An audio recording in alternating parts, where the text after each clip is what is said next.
Əziz dostlar, qardaşlar, belə bir telefonumuz var. Antenası qırılıbdır.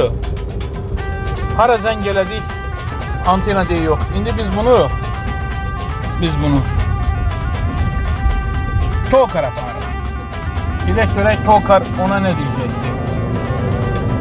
Bu ancaq deyirlər Tokar düzələcək.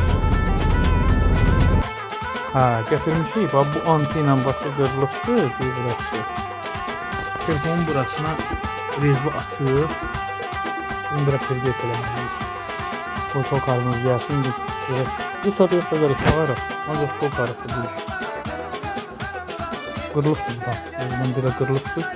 Bu Tokar indi deşib düzəldəcək.